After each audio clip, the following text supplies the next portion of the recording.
Imagine mo kaibigan yung isang taong matagal nang may sakit. Madali siyang mapagod, madalas mahilo at unti-unti nang nanghihina. Sinasabihan siya ng kanyang pamilya na magpatingin sa doktor. Pero palagi niyang sagot, okay lang ako, pagod lang ako siguro, kailangan ko lang ng pahinga. Hanggang isang araw, tumawag yung doktor. Matapos lumabas ang resulta ng check-up, sabi nito, yung sakit mo ay malubha na. Hindi magandang balita ang diagnosis. Maaring ayaw niya itong marinig o paniwalaan. Pero, mawawala ba ang sakit niya dahil lamang ayaw niya itong paniwalaan? Hindi. Tatanggapin man niya o hindi, may sakit pa rin siya. Pero ang magandang balita, sabi ng doktor, malubha ang iyong sakit pero may lunas. Maaari ka pang gumaling. Kaibigan, ganito rin yung mensahe ng gospel o mabuting balita ng kaligtasan. Nagsisimula ito sa diagnosis na maaring ayaw nating marinig. Lahat kasi tayo ay may spiritual na sakit o karamdaman. Ano yun? Ito yung tinatawag na kasalanan. Karamdaman ito in the sense na ang epekto ng kasalanan sa buhay natin ay kakasira natin. Halimbawa, sinisira ng kasalanan ang relasyon ng mag-asawa. Nagbubunga ito ng pagkakawatak-watak. Sinisira ng kasalanan ang pamilya, syudad at bansa, gaya na nangyayari sa atin ngayon sa gobyerno. Inaalipin tayo ng kasalanan sa mga bisyo at lihim na gawain. Pinapatigas ng kasalanan ang puso. Inilalayo tayo ng kasalanan sa Diyos. Ilan lang ito sa epekto ng kasalanan sa buhay natin, pero meron pang mas mabigat na epekto ito. Ano yun? Ito ay kamatayan. Sabi sa Romans 6:23, sapagkat kamatayan ang kabayaran ng kasalanan. Ang ibig sabihin ng kamatayan na bayad sa kasalanan ay hindi pisikal, kundi espiritual. Ito ay ang pagkahiwalay natin sa Diyos ng walang hanggan. Sabi sa Revelations 21:8, subalit para naman sa mga duwag, mga taksil, mga gumagawa ng mga kasuklam-suklam na bagay, mga mamamatay tao, mga nakikiapid, mga mangkukulam, mga sumasamba sa Diyos-Diyosan at sa lahat ng mga sinungaling, ang magiging bahagi nila ay sa lawa ng nagliliyab na apoy at asupre. Ito ang pangalawang kamatayan. Ang sabi diyan ay lahat ng sinungaling kasama ng mamamatay tao ay magbabayad sa nagliliyab na asupre na siyang ikalawang kamatayan. Ang ibig sabihin, kahit sabihin mo nagsisinungaling lang naman ako ang iba nga dyan, pumatay ng rape, ay hindi pa rin ito uubra, kaibigan. Kasi walang maliit at malaking kasalanan. Ang lahat ng kasalanan ay kasalanan pa rin. At ang bayad ay kamatayan doon sa nagliliyab na asupre. Yun yung sabi sa talata.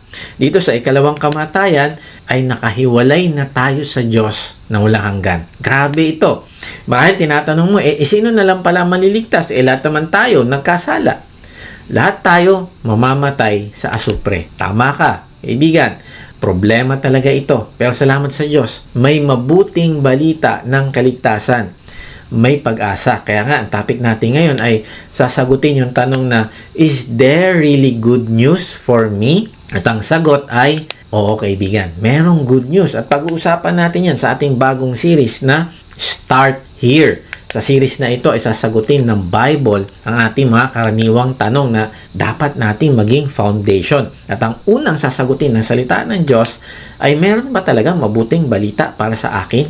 Kaibigan, tapusin mo ang mensahe na ito kasi dito nakasalalay ang iyong kaligtasan. Para din ito sa mga taong naghahanap ng katotohanan, para sa mga taong hindi pa nakakatiyak sa kanyang kaligtasan, at para din ito sa matatagal ng mananampalataya na kailangang muling alalahanin ang ginawa ng Diyos sa kanyang buhay upang maipasa natin ito sa ating mga anak at sa mga taong nais ng Diyos na i-disciple natin.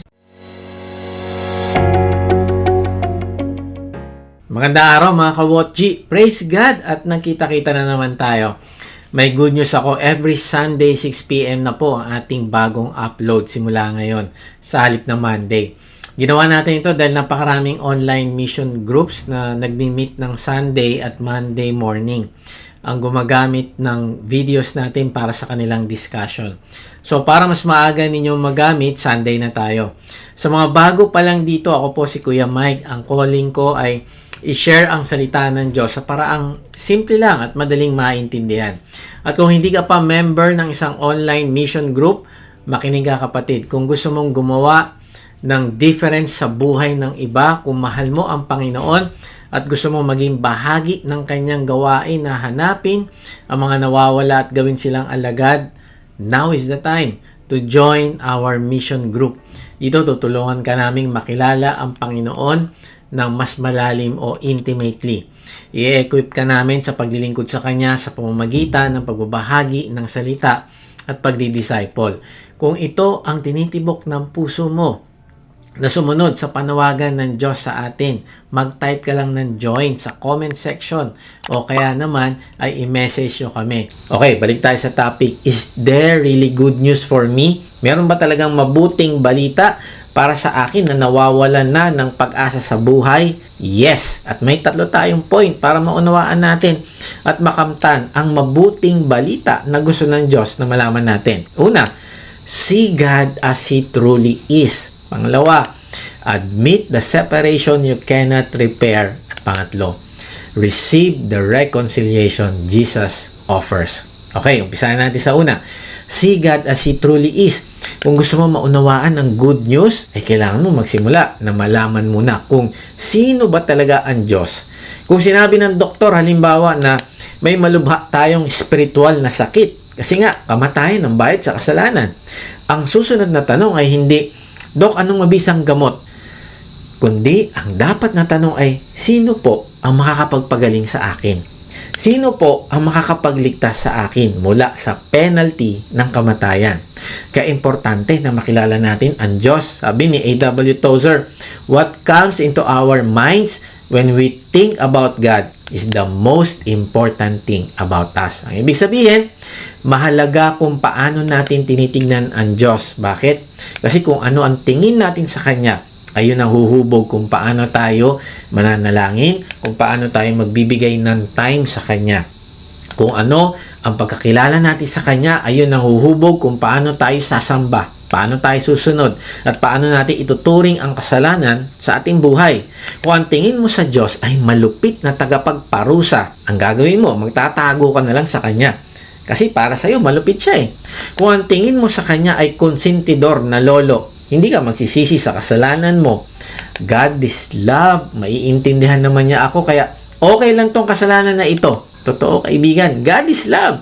Pero God is also just. Ahayaan ng Diyos ang consequence ng iyong kasalanan. Kaya nga, kung mali ang pagkakilala mo kung sino ang Diyos, ay mapapahamak ka. Kung ang tingin mo naman sa Kanya ay parang emergency hotline lang, naku, lalapit ka lang sa Kanya kapag may problema ka. Pag wala, hindi ka lalapit sa Kanya. Kaya nga, kung ang larawan ng Diyos na nakita mo sa ngayon ay pinipaint ng iyong nakaraan na may trauma, takot at masasakit na karanasan, ay hindi ka lalapit sa Panginoong Yesus. Kasi isipin mo, bakit pa ako lalapit sa Diyos? Pinabayaan niya nga kami nung maliit pa kami. O kaya naman, ang larawan ng Diyos na nakikita mo ay ang iyong tatay na lagi ka na lang sinisigawan. Kaya tuloy, ang pagkakilala mo sa Diyos, malupit.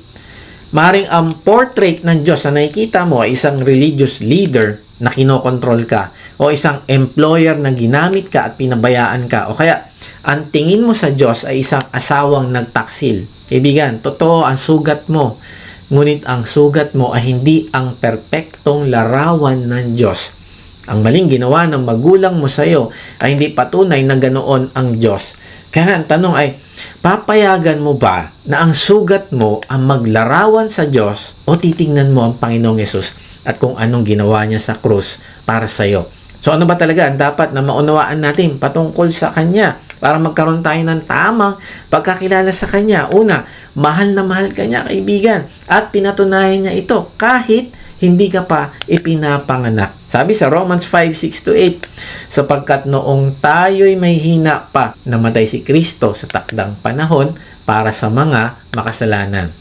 Mahirap mangyaring ialay ni numan ang kanyang buhay alang-alang sa isang taong matuwid, kahit na maaring may mga has na gumawa nito alang-alang sa isang taong mabuti. Ngunit, pinatunayan ng Diyos ang kanyang pag-ibig sa atin nang mamatay si Kristo para sa atin noong tayo'y makasalanan pa. Sabi ni Pablo, sa kalagayan natin, may hina pa. Hindi ibig sabihin na kulang lang tayo sa motivation kaya mahina.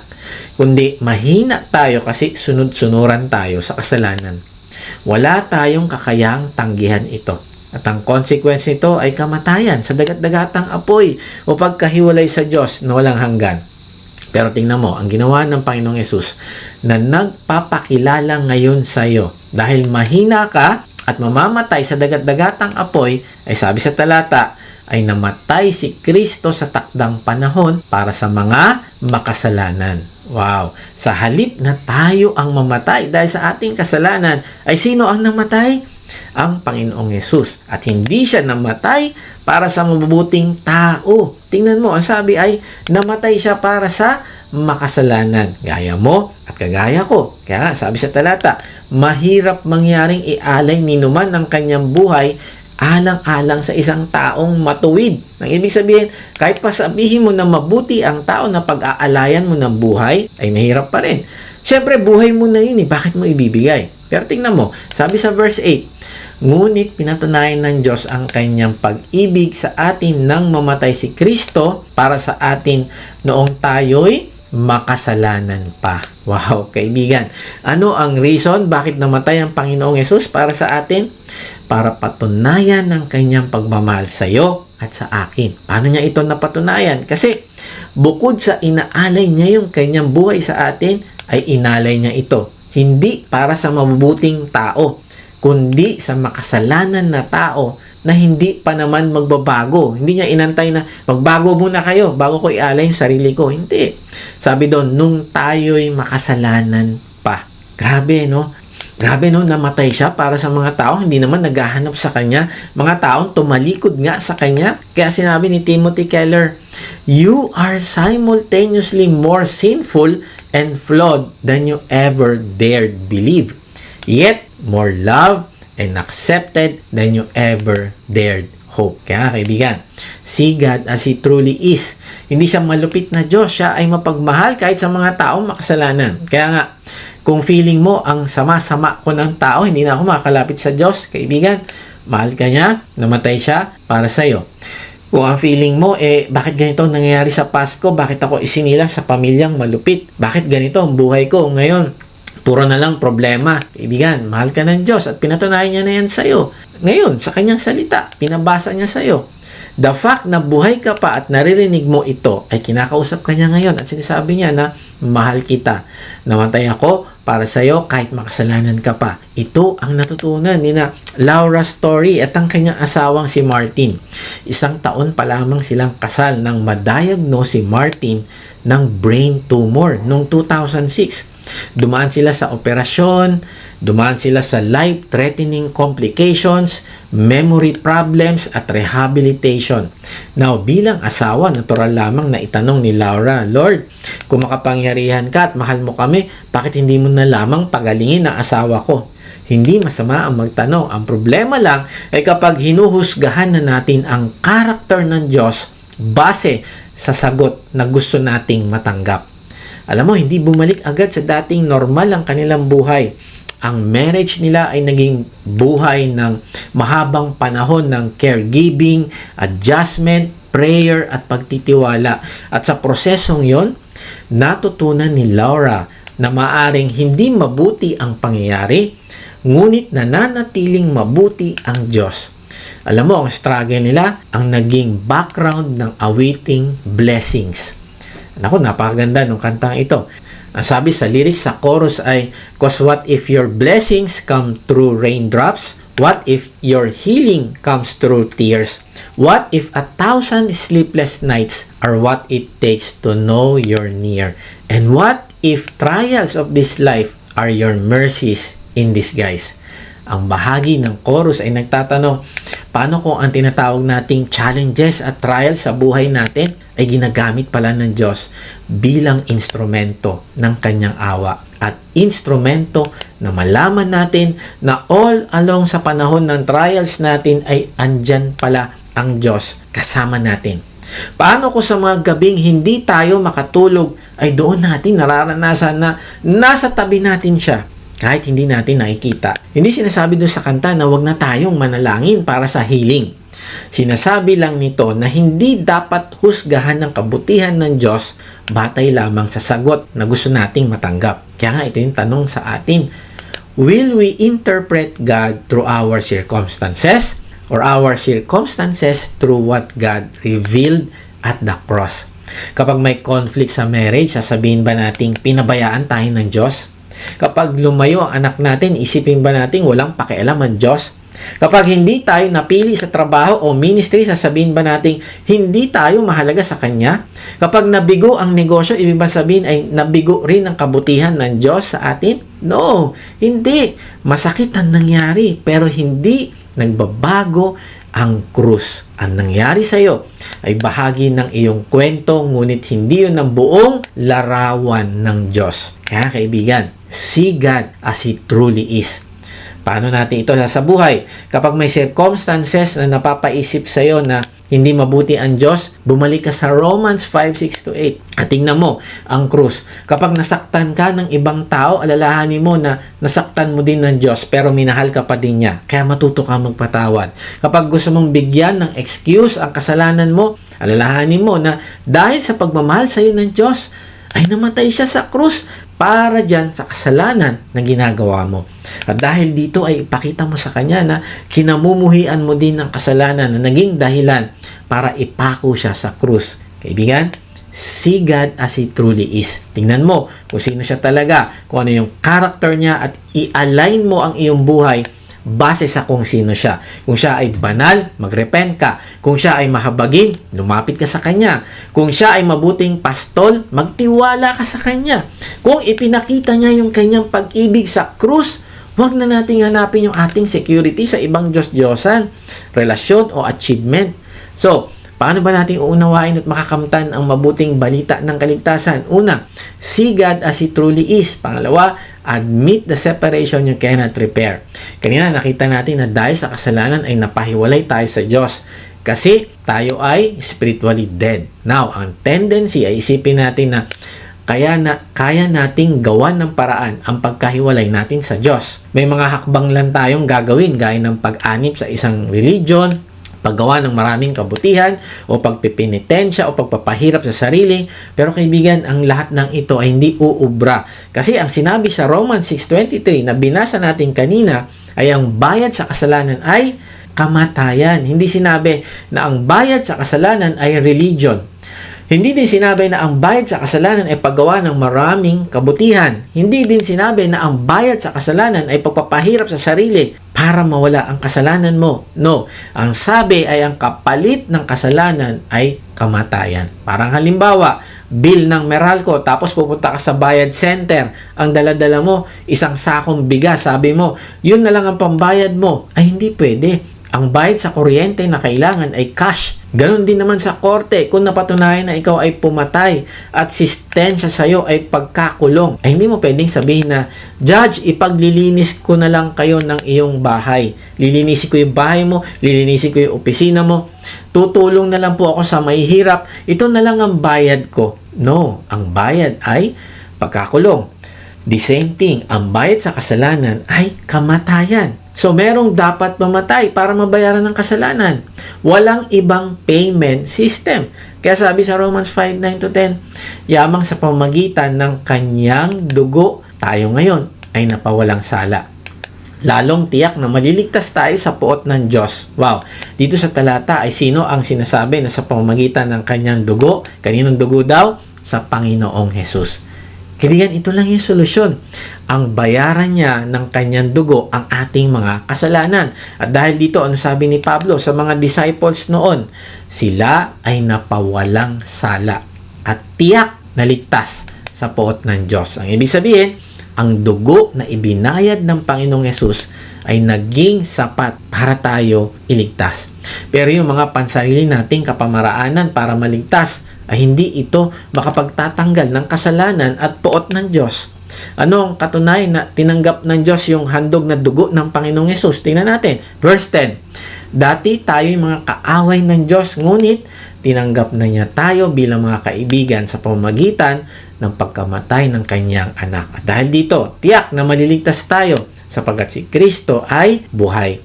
Wow, ang katunayan na tayo ay napatawad na ay tinanggap na niya tayo bilang mga kaibigan. Alam mo, ayon sa talata, yung mga disciples noon ay kaaway ng Diyos. Sabi diyan, dati tayo yung mga kaaway ng Diyos. Pag sinabing kaaway ng Diyos ay namumuhay pa tayo sa kasalanan at hiwalay tayo sa Kanya.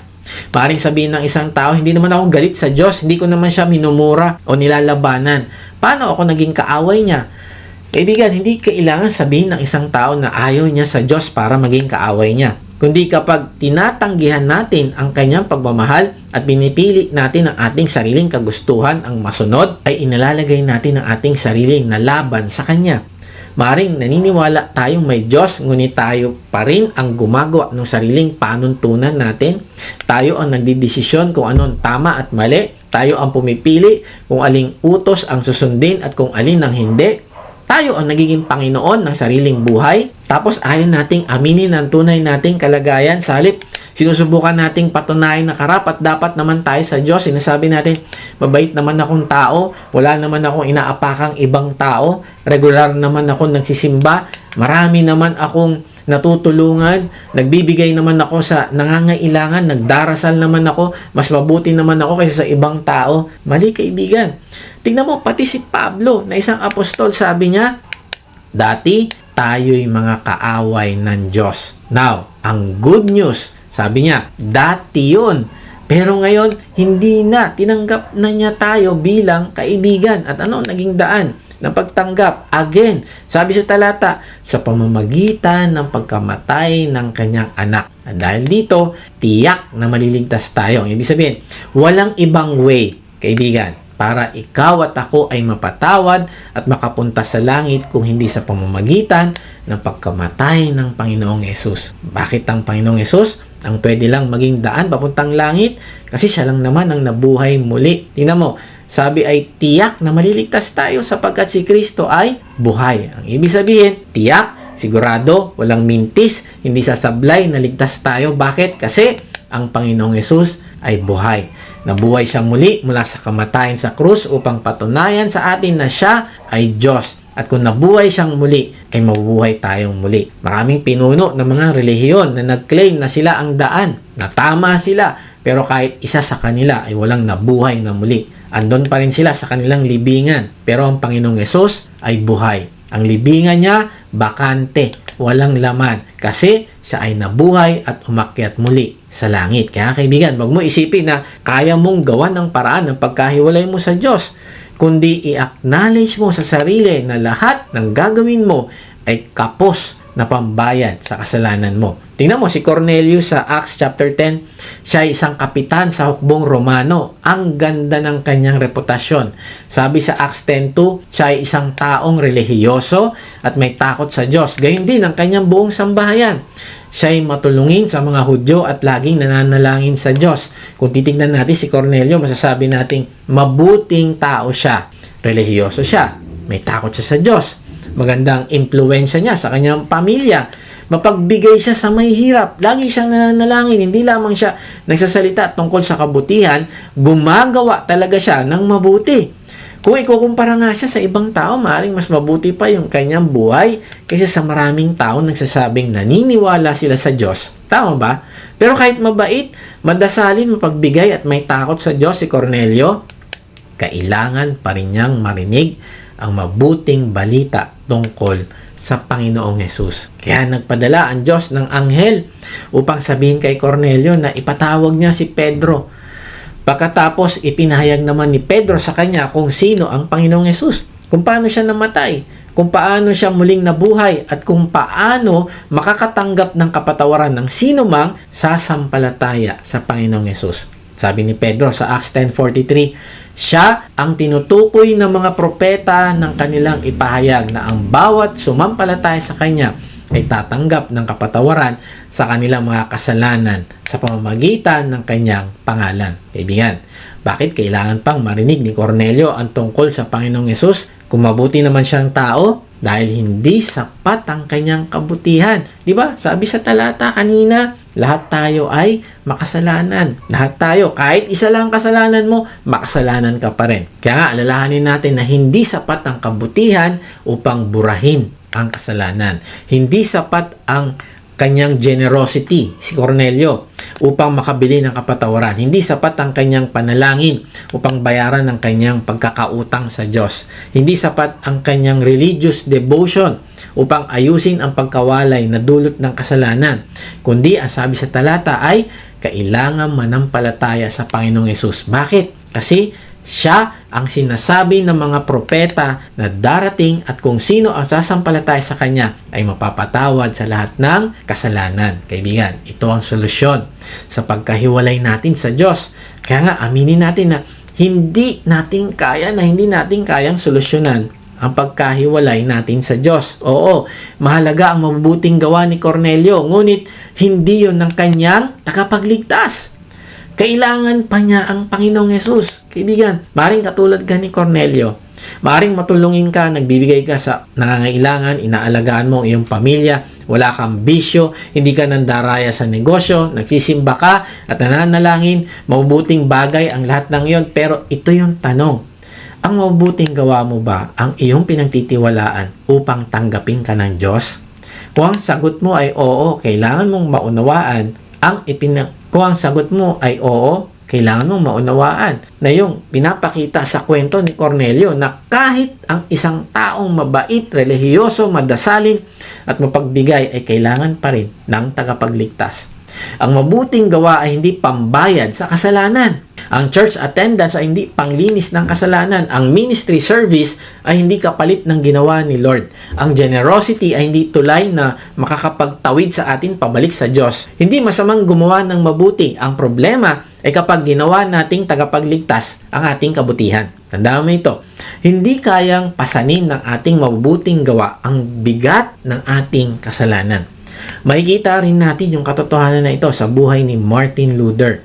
Bago niya malinaw na naunawaan ang kaligtasan sa pamamagitan ng pananampalataya sa Panginoong Hesus.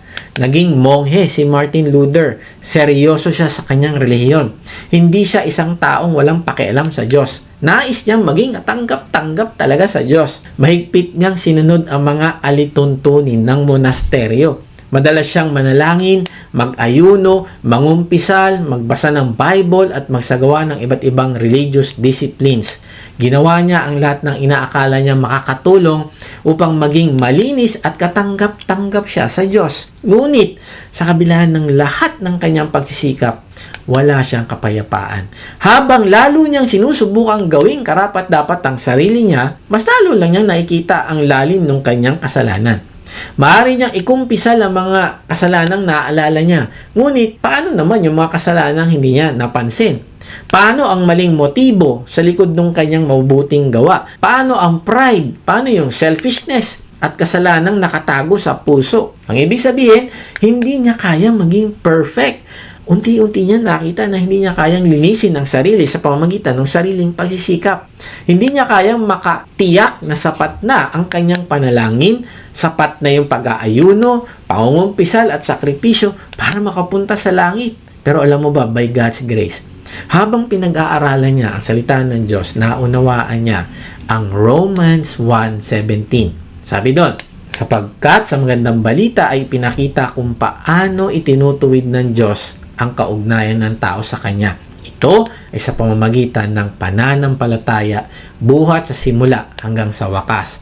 Tulad ng sinasabi sa kasulatan, ang itinuring ng Diyos na matuwid sa pamamagitan ng pananampalataya ay mabubuhay. Wow! Again, anong nakita ni Martin Luther? Kung sinong ituturing ng Diyos na matuwid? Ibig sabihin ng matuwid ay malinis na, wala nang kasalanan, napatawad na. Hindi perfect pero nabayaran na ang lahat ng kanyang kasalanan. Sino daw ang matuwid? Sila yung mga nanampalataya sa Panginoong Hesus sa pamamagitan ng pananampalataya at hindi sa mga ginawa nilang good works. Sabi din sa Ephesians 2:8-9, sapagkat dahil sa kagandahang loob ng Diyos, kayo ay naligtas sa pamamagitan ng pananampalataya. Ito'y kaloob ng Diyos at hindi mula sa inyong sarili. Hindi ito bunga ng inyong mga gawa, kaya't walang maipagmamalaki ang sinuman. Again, sabi sa mga disciples ni Pablo, ay naligtas kayo sa pamamagitan ng pananampalataya. Ang ibig sabihin, ang kaligtasan o kapatawaran ng ating kasalanan ay mangyayari kung mananampalataya tayo sa Panginoong Hesus at Hindi tayo magdedepende sa ating mga good works. Bakit? Sabi dyan ay ang kaligtasan ay kaloob ng Diyos at hindi mula sa inyong sarili. Hindi ito bunga ng inyong mga gawa. Kaibigan, ang kaligtasan ay kaloob o regalo, hindi sahod. Kung ito ay sahod, makukuha natin ito dahil pinaghirapan natin. Ngunit kung ito ay regalo, ay tinatanggap lang natin ito kasi libre, kasi may ibang nagbayad. Kaibigan, ang kaligtasan, sabi ay hindi bunga ng inyong mga gawa. Ito ang ipinakita ng buhay ni Cornelio. Kahit ang isang mabait, madasalin at mapagbigay na tao ay nangangailangan pa rin manampalataya sa Panginoong Hesus. Ito rin ang natutunan ni Martin Luther. Kahit ang isang taong seryoso sa relihiyon, prayer, fasting, confession at discipline ay hindi kayang gawing matuwid ang sarili niya sa harap ng Diyos. Kaya kaibigan, admit the separation you cannot repair. Aminin nating nakasala tayo. Aminin nating nahiwalay tayo sa Diyos. Aminin nating hindi sapat ang ating relihiyon at mabubuting gawa upang burahin ang ating kasalanan. Aminin nating hindi natin kayang iligtas ang sarili. Ang pag-amin nito ay hindi kawalan ng pag-asa. Ito ang simula, kundi sa kabaliktaran, ito ang simula ng tunay na pag-asa. Kapag tumigil tayong magtiwala sa sarili nating kabutihan, saka pa lang natin makikita kung bakit kailangan natin ang ginawa ng Panginoong Hesus. So anong gagawin natin sa kaloob o regalo ng kaligtasan o kapatawaran sa lahat ng ating kasalanan? Yan ang ikatlong point. Receive the reconciliation Jesus offers. Kaibigan, nakita natin na dahil sa kasalanan, naging kaaway tayo ng Diyos. Hindi natin kayang alisin ang ating kaparusahan. Hindi natin kayang bayaran ang ating kasalanan o ayusin ang nasirang relasyon sa Kanya. Ngunit, ito na ang good news. Ang Diyos mismo ang gumawa ng paraan upang maibalik tayo sa Kanya. Hindi tayo iniligtas dahil hinanap natin ang Diyos. Ang Diyos ang unang lumapit sa atin. Baliktad. Hindi tayo tinanggap dahil napatunayan natin karapat-dapat tayo. No. Tinanggap tayo dahil namatay ang Panginoong Hesus para sa mga makasalanan at muling nabuhay. Ito yung sinasabi sa Romans 5:11. At hindi lamang yan tayo nagagalak dahil sa ginawa ng Diyos sa pamamagitan ng ating Panginoong Hesukristo, sapagkat dahil sa Kanya ay tinanggap tayo bilang mga kaibigan ng Diyos. Pansinin, ang sinabi ni Pablo, dahil sa ginawa ng Diyos. Hindi niya sinabi, dahil sa ginawa natin. Hindi ito dahil mas naging mabuti tayo o nakabawi tayo sa mga pagkakamali natin. O dahil naglingkod tayo sa ministry. O kaya marami tayong natulungan tao. No, hindi yun. Dahil doon. Ang pakikipagkasundo ay ginawa ng Diyos sa pamamagitan ng Panginoong Hesukristo. Tayo ang nagkasala, pero ang Diyos ang gumawa ng paraan. Tayo ang lumayo, pero siya ang lumapit. Tayo ang nagrebelde, pero ipinadala niya yung kanyang anak. Tayo ang may utang na hindi natin kayang bayaran, pero ang Panginoong Hesus ang nagbayad. Kaya sinabi ni Pablo na tayo ay nagagalak. Kasi hindi naman tayo karapat-dapat iligtas. Hindi naman obligasyon ng Diyos na iligtas sa makasalanan na gaya mo at gaya ko. Pero binayaran pa din niya ang ating kasalanan. Ang kailangan na lang nating gawin ay manampalataya na mahal talaga tayo ng Panginoong Hesus at binayaran niya ang ating mga kasalanan sa krus. Tanggapin natin yung reconciliation na inaalok niya. Kailangan natin magsisi at manampalataya sa Kanya. Now, imagine mo ang isang taong nalulunod sa malalim na dagat. Malakas ang alon at unti-unti nang nauubos yung kanyang lakas. Tapos, dumating yung nagre-rescue. Hinagi sa kanya yung salbabida. Sumigaw yung rescuer, hawakan mo at ililigtas kita. Pero itinulak ng lalaki yung salbabida at sumagot, hindi ko kailangan yan, marunong ako lumangoy, kaya ko ito. Sinubukan niya lumangoy na mas mabilis. Ginamit niya yung lahat ng kanyang lakas. Sobrang sincere siya, determinado siya, naniniwala siyang kaya niya. Ngunit hindi nababawasan ang lalim ng dagat dahil lamang sa kanyang confidence. Hindi din tumitigil ang alon dahil naniniwala siya sa sarili niyang lakas. Habang lalo niyang pinipilit na kaya niya, lalo lang siyang napapagod at nalulunod. Now, anong kailangan niyang gawin? Kailangan ba niyang patunayan muna sa rescuer na mahusay siyang lumangoy? Kailangan ba niyang lumangoy muna ng kalahati bago siya tulungan? Hindi. Kailangan lang niyang amining hindi niya kayang iligtas ang sarili niya at hawakan yung salbabida na ibinigay sa kanya. Kaibigan, ganyan ang ginagawa ng maraming tao sa harap ng Diyos. Inaalok ng Diyos ng kaligtasan sa pamamagitan ng Panginoong Hesus, pero sinasabi nila, hindi ko kailangan si Lord. Mabuti naman akong tao. Marami naman akong natutulungan. At saka, ang ganda ng religion namin. Yun ang magliligtas sa akin. At saka, hindi naman ako katulad ng mga kriminal.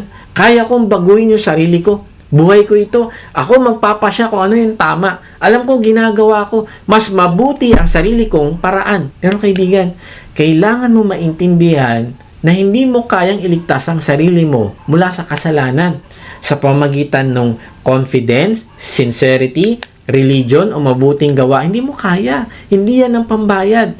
Tulad nung taong nalulunod, ang una nating kailangan gawin ay aminin kailangan natin ng tagapagligtas. Ang kaligtasan ay regalo. Hindi ito achievement.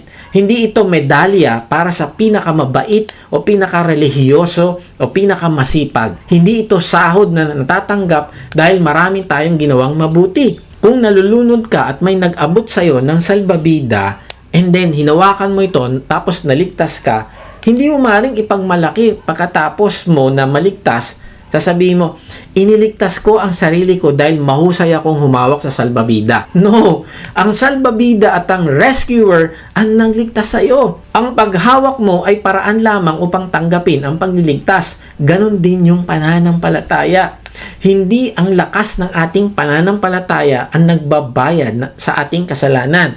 Ang Panginoong Hesus ang nagbayad, hindi yung pananampalataya ang ating tagapagligtas. Si Lord ang tagapagligtas at sa Kanya tayo mananampalataya, hindi sa sarili nating lakas. Imagine mo din ang isang bilanggo na nahatulan at nakakulong. Wala siyang kakayahang buksan ng pinto ng kanyang selda. Hindi niya kayang baguhin ng hatol sa pamamagitan ng mabuting asal lamang. Isang araw, dumating ang opisyal na balita. Binigyan siya ng pardon. Kinansela na ang kanyang hatol at pinirmahan na ang kanyang release order. Binuksan ng gwardya ang pinto at sinabi, maaari ka na lumabas, malaya ka na. Pero nanatiling nakaupo ang bilanggo at sinabi, ayoko ng pardon. Lalabas ako kapag napatunayan ko karapat-dapat na ako. Gagawa muna ako ng sapat na kabutihan habang narito ako sa kulungan. Maring sabihin ng gwardya, hindi mo kailangan bayaran ng pardon. Ipinagkakaloob na ito sa'yo. Kailangan mo lamang tumayo at lumabas. Pero sinabi ng bilanggo, hindi, sarili kong paraan na susundin ko. Nabuksan na ang pinto, ngunit nanatili siya na nakakulong. Hindi dahil kulang ang pardon, hindi dahil sarado pa ang pinto, nanatili siya dahil tumanggi siyang tanggapin ang kalayaang inaalok sa kanya. Kaibigan, maaaring ganito rin ang nangyayari sa iyong buhay. Inaalok sa iyo ng Diyos ang kapatawaran. Pero sinasabi mo, aayusin ko muna sarili ko. Sinasabi mo, babalik ako kay Lord kapag naalis ko na ang bisyo ko. Kapag naayos na ang pamilya ko o kapag naging mabuti na ako. Mali, kaibigan. Kasi kung kaya mong linisin at palayain ang sarili mo, hindi mo na kailangan ng tagapagligtas. Hindi na bababa ang Panginoong Hesus para sa atin. Kaya naman pala natin eh. No, hindi natin kaya. Ang tagapagligtas ay hindi lang patatawarin ka sa kasalanan mo, kundi bibigyan ka niya kasi ng kapangyarihang tanggihan ng kasalanan mo. Tandaan mo ito, lumalapit tayo kay Lord hindi dahil maayos na tayo, kundi dahil kailangan natin siya para ayusin tayo. Kailangan natin siya para patawarin tayo at baguhin tayo. Hindi sinasabi ni Lord, linisin mo muna ang buhay mo, saka kita tatanggapin. No, ang paanyaya niya, ang invitation niya ay lumapit tayo ng may pagsisisi at pananampalataya. Lumalapit tayong marumi upang linisin niya tayo. Lumalapit tayong bihag ng kasalanan upang palayain niya tayo. Lumalapit tayong patay dahil sa kasalanan upang bigyan ng bagong buhay. Sabi sa John 1:12, subalit ang lahat ng tumanggap at sumampalataya sa Kanya ay binigyan ng karapatang maging mga anak ng Diyos. Pansinin yung dalawang salita, tumanggap at sumampalataya. Ang pagtanggap sa Panginoong Hesus ay hindi lamang pagsang-ayon na totoong nabuhay siya. Hindi sapat na alam natin ng kwento ng Christmas at crucifixion. Hindi sapat na kasama tayo sa Christian family o matagal nang nagsisimba. Ang pagsampalataya ay paglalagay ng buong tiwala sa Panginoong Hesus bilang tanging tagapagligtas. Wala nang iba. Faith in Jesus alone. At ikaw ay maliligtas dahil siya ay punong-puno ng grace o biyaya. Kaya lang, Alalahanin natin na ang pagtanggap sa Panginoong Yesus ay hindi lamang pagtanggap sa Kanya bilang takapagligtas. Kung hindi, tinatanggap din natin siya bilang Panginoon o Lord ng buhay natin. May mga gustong tumanggap ng kapatawaran pero ayaw nilang isuko ang pamamahala ng kanilang buhay sa Diyos. Gusto nilang maligtas sa kaparusahan pero gusto rin nilang sabihin, buhay ko ito, ako pa rin ang masusunod. Hindi natin maaaring sabihin, Panginoong Yesus, iligtas mo ako, pero wag mong pakialaman ang aking relasyon. Huwag mo pakialaman ang negosyo ko, pera ko, sexuality, priorities at mga desisyon ko. No, ang pagtanggap sa Panginoong Yesus ay pagtalikod sa paghahari natin sa sarili at pagkilala na siya lang ang may karapatang mamahala sa buhay natin. Kaya sinabi ni Jesus sa Mark 1:15, sinabi niya, dumating na ang takdang panahon, malapit nang maghari ang Diyos, kaya magsisi na kayo't talikuran ng inyong mga kasalanan, paniwalaan ninyo ang magandang balita. Ang sabi ay magsisi at manampalataya sa magandang balita. Ang pagsisisi ay hindi lamang pagkadama ng guilt o takot sa consequence, kundi ito ay pagbabago ng isip at direksyon. Inaamin nating mali ang sarili nating daan. Tinatalikuran natin ang kasalanan at sariling paghahari upang bumalik sa Diyos. Ang pananampalataya naman ay pagtitiwala sa Panginoong Yesus at sa natapos niyang gawain dun sa krus. Hindi natin sinasabi sa Kanya na, Lord Jesus, tulungan mo po akong iligtas ang sarili ko. No, sinasabi natin, Lord, hindi ko kayang iligtas ang sarili ko. Ikaw lamang ang aking pag-asa. Kaya nga ang tanong, kaibigan, tatanggapin mo ba ang inaalok niya? Baka matagal ka nang lumalangoy gamit ang sarili mong lakas. Umaasa ka sa pagiging mabuting tao, church attendance, ministry, generosity o sa pangalan ng iyong pamilya. Ngunit pagod ka na at hindi mo pa rin kayang alisin ng guilt at kasalanan. Kaibigan, hawakan mo ang salbabida. Magtiwala ka sa Panginoong Yesus. Baka tulad ka ng bilanggong nakaupo pa rin sa selda. Bukas na yung pinto pero ayaw mong lumabas dahil gusto mong patunayan mo ng karapat-dapat ka bago ka lumabas. Kaibigan, tanggapin mo yung pardon. Lumapit ka kay Lord. Kung handa ka magsisi at magtiwala sa Panginoong Yesus, ay ipahayag mo ang pananampalataya mo sa Kanya sa pamagitan ng isang panalangin. Sabihin mo sa Kanya, Panginoong Yesus, inaamin kong ako ay makasalanan. Hindi ko kayang linisin, baguhin o iligtas ang aking sarili. Matagal kong pinili ang sarili kong paraan at ako ang naghari sa aking buhay.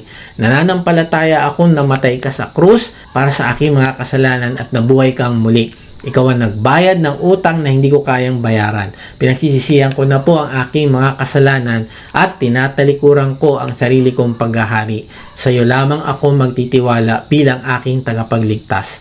Tinatanggap kita bilang aking Panginoon ng aking buhay. Patawarin mo po ako, linisin mo po ako at baguhin mo po ako. Tanggapin mo po ako bilang iyong anak at turuan mo ako sumunod sa iyo araw-araw. Salamat sa kaligtasang ibinigay mo bilang regalo. Amen. Ibigan, hindi ang panalangin ang nagligtas sa iyo. Kung nanalangin ka na may buong pagtitiwala sa Panginoong Yesus, ang nagligtas sa iyo ay ang Panginoong Yesus. Kung tunay kang nagsisi at nagtiwala sa Kanya, huwag mong itago ang desisyon na ito. Sumali ka sa ating discipleship group online. I-type mo ang join sa comment section o mag-message ka sa amin. At doon ay i-declare mo ang ginawa ng Diyos sa iyo at magpalakas ka upang maging instrumento ka din ng Diyos para mag-disciple din ng iba. Kung tinanggap mo si Jesus sa iyong puso, comment, accept para may pag-pray namin ang iyong spiritual growth. Kung na-bless ka, please subscribe at i-share ito sa mga nangangailangan ng pag-asa. Para naman sa gustong mas makilala pa ang Diyos, comment, join para makasali sa ating mission group. Salamat sa ating mga supporters. Kung nais mong maging financial partner sa pagpapalaganap ng salita ng Diyos, nasa description ang giving link o mag-comment ka lang ng partner at isisend namin ito sa iyo. So, is there really good news for me? Yes! Alalahanin mo ang good news ng iyong kaligtasan sa pamamagitan ng ginawa ng Panginoong Yesus. Paano? Una, see God as He truly is. Pangalawa, admit the separation you cannot repair. At pangatlo, receive the reconciliation Jesus offers. At pag ginagawa mo ito, ay mararanasan mo ang fullness ng isang buhay na kasama ang Diyos. God bless!